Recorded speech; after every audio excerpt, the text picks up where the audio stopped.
Hello guys, അപ്പം ഇന്ന് നമ്മൾ വന്നിരിക്കുന്ന ഒരു ഡേ ഇൻ മൈ ലൈഫ് ആട്ടോ. അപ്പം നമുക്ക് അപ്പം ചൂടാനുള്ള മാവ് ഇതാ റെഡി ആയിട്ടുണ്ട് കേട്ടോ. ഇനി നമുക്ക് കുറച്ച് ചായ തിളപ്പിക്കാനുള്ള ചായ എടുക്കില്ല. നമുക്ക് ചായക്ക് വേണ്ടി കുറച്ച് വെള്ളം നമ്മൾ നിറച്ചിട്ടുണ്ട് കേട്ടോ. ഇനി നമുക്ക് ഗ്യാസ് കത്തിക്കാം. ഇത് കത്തിച്ചിട്ടുണ്ട് കേട്ടോ. ഇനി നമുക്കതിലോട്ട് വെള്ളം വെച്ച് കൊടുക്കാൻ തിളച്ചോട്ടെ. നമുക്ക് ഇന്ന് ബീട്രൂട്ട് തോരൻ ഉണ്ടാക്കുന്നത്. അപ്പോൾ ക്യാരറ്റും ബീട്രൂട്ടും ഒന്ന് ചെറുതായിട്ട് ചിരണ്ടി എടുക്കാറുണ്ട്. ചിരണ്ടി നന്നായിട്ടൊരു ചുവപ്പ് തക്കാളിക്ക് വലിയ നമുക്ക് ചിരണ്ടാം. ഓക്കെ, അത് റെഡി ആയി കഴിഞ്ഞിട്ട് വേണം നമുക്ക് ചോപ്പറിലിട്ട് അടിക്കുക കേട്ടോ. അത് ചോപ്പറിലോട്ട് അരിഞ്ഞിങ്ങനെ ഇട്ട് വെക്കാം. ഇത് ക്യാരറ്റ് ആദ്യം നമ്മൾ അങ്ങനെ അരിഞ്ഞിടുന്നുണ്ട്. ഇനി നമുക്ക് ബീട്രൂട്ടും കൂടി ഒന്ന് അരിഞ്ഞിട്ടേക്കാം കേട്ടോ. ഓക്കെ, അപ്പോൾ നമ്മൾ അരിഞ്ഞ് കഴിഞ്ഞു കേട്ടോ. ഇനി നമ്മൾ ചോപ്പറിൽ വരുന്നുണ്ട്. എന്താല്ലേ കിടുകിട ചുവപ്പ്. ഇത് നമുക്കിതിനെ മാറ്റി ഇതിലോട്ട് പ്ലേറ്റിലോട്ട് മാറ്റി കൊടുക്കാം കേട്ടോ. ഓക്കെ, ഇനി നമുക്ക് ഒരു പച്ചമുളക് ഇങ്ങനെ അരിഞ്ഞിട്ട് കൊടുക്കുക. ഓക്കെ, ഇനി നമുക്ക് കുറച്ച് എണ്ണ വെച്ച് കടുക് പൊട്ടിക്കാം കേട്ടോ. കടുക് ഉത്തരിക്കുന്നു. നമുക്ക് വേപ്പിൻ്റെ ഇല ഇട്ടിട്ട് അതിക്ക് നമ്മൾ നേരത്തേക്ക് തോരനിട്ട് കൊടുക്കാം. വെള്ളക്ക ഉപ്പ് ഇടുക കേട്ടോ.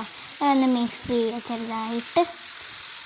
പിന്നെ അതിൽ ഒന്ന് നമുക്ക് അടച്ചു കൊടുക്കാം. ഇനി അപ്പോൾ നമുക്ക് ഉള്ളി ഒന്നെങ്ങാണ്ട് തോലൊളിക്കാം. ഉള്ളി രണ്ടെണ്ണുണ്ട്, തോലൊളിക്കട്ടെ. പിന്നെ ഒരു തക്കാളി മതി. അപ്പോൾ ഈ ഉള്ളി ഒന്ന് അരിഞ്ഞിട്ട് നമ്മൾ തക്കാളി അരിഞ്ഞ് വെച്ചിട്ടുണ്ട്. അത് ആവശ്യമാകുമ്പോൾ നമ്മൾ അടിച്ചു തരാം.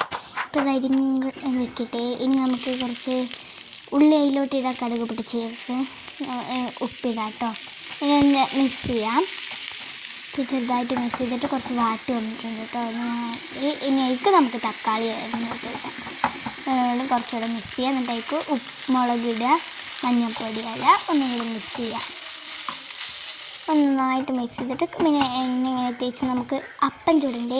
അപ്പത്തിൻ്റെ മാവ് നന്നായി പരത്തി കൊടുക്കാം കേട്ടോ. ചേർത്തിട്ട് ഇത് നമ്മുടെ അപ്പം ഇവിടെ കുറേ റെഡി ആയിട്ട് വെച്ചിട്ടുണ്ട്. ഇനി ഇതേ നമ്മുടെ വാട്ടി വെയിറ്റ് റെഡി ആയിട്ടുണ്ട്. ഇതിലോട്ട് കുറച്ച് വെള്ളം ഒഴിച്ച് കൊടുക്കുക.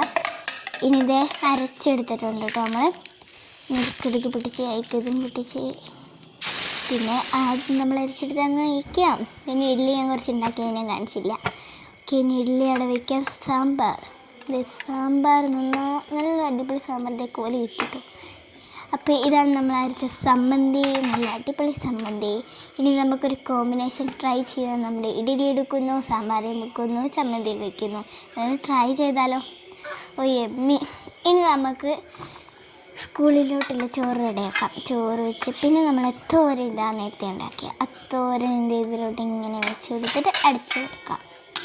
അപ്പോൾ ഇത് നമ്മൾ ഇത്ര